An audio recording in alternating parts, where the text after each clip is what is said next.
ጥጃውን በእናቱ ወተት ጠብሰህ አትብላው ይላል። ቤተ ክርስቲያናችን ይህች ናት። አይደለም ሰውን መግደል ያሳደግከውን በሬ እንኳን አትብላው ነው የሚል መጽሐፍ ቅዱስ። ሲበሉ ያሳደግከውን በሬ በሉ ምን አትብላው ሳሳለት። ለምን ቢባል እንጀራ እያበላህ ጨው እያላስክ ሳር እያጨድክ እያበላህ ያንን በዚህ አሳድገዋልና አርዳ አትብላው ማለት ስጋ አትብላ ማለት ሳይሆን ልብ በሉ እራራለት፣ እሱን ሽጣው እልች ማዘኔን ከዚህ ይጀምራል እኮ ተመልከቱ። እንዲህ ብላ የምታስተምር ቤተ ክርስቲያን ወደ ኋላ ተጥላ ነው ሰው እንደ ድመት መብላት የተጀመረው ሀገራችን ላይ። ለዚህ ጸሎት ያስፈልጋል፣ ጾም ያስፈልጋል። እስኪ ጾም በሉ። መገዳደላችን ለሆዳችን መሆኑ ነው እኮ የሚገርመኝ። እኔ ድመት ለምኗ ነው የምትበላው? በሉ ለሆዷ በሉ እንጂ በሞቴ ንገሩኝ። ሰው ሊጸድቅ ነው የሚገዳደለው? ለሆዱ ነው። ተመልከቱ፣ ሆድ ያልፋል፣ ሁሉም ያልፋል። የማያልፍ እግዚአብሔርን በመገዳደል አንጠው።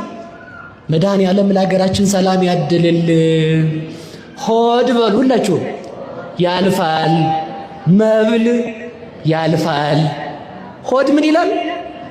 በሞቴ ሁለት እያልኩ ላድር ነው መሰለኝ። ይሄን ተናግሬ ጨረስኩ። ይሄን ደቂቃ ይበሉኝ አንድ ሺህ እና ምንድነው ሆድ ልብስን ያስገፍፋል።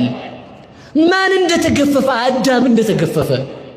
ሐቢስ ሰው ሊበላ ሲል ጥቅሱ ሐቢስ ጥቅስ ይንጓጓል። እንደዛ ሰፈር ጥቅስ እግዚአብሔር ምን በላ አይልም።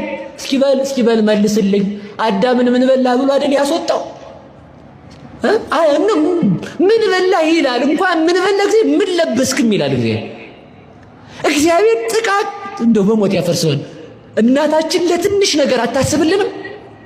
በሞቴ ንገሩኝ እስኪ። አሁን ጥፍሬም ቢያመኝ እናቴ አታስብም? እሺ እናንተን ሁሉ ጠይቃችሁ አታስቡም? እናቶቻችን ኧረ ታስባላችሁ። እውነቴን ነው፣ በጣም ነው የምታስቡት። ስለዚህ ተመልከቱ፣ እግዚአብሔር ለጥቃቅናችን ነገር እንኳን ይጨነቃል። ለምን? እናት ነው እግዚአብሔር። ከእግዚአብሔር ትንሽ ነገርም ትሁን ከለየችው እሷ ጣዖት ነው የምትሆነው። ትንሽ ነገርም ትሁን ኧረ እንደው አታካብዱት ይላል ሴቱ። አሁን እንዲሁ እግዚአብሔር እንዲህ አይልም። ኧረ ተው ጎበዝ ተው። እግዚአብሔር ምን ለበስክ አይልም። ተው። መብል ልብስን አስገፈፈ። መብል ከሀገር አባረረ። መብል የማይፈርስ አካልን አፈረሰ። መብል ከመላእክት አንድነት ለየ። መብል ስደተኛ አደረገ። መብል ሞትን አመጣ። መብል ሰላምን ነሳ። መብል ኃጢአትን ሁሉ አበቀለ። ይኸው አዳም በመብል ከሀገሩን ጣለ። መብል ሆድ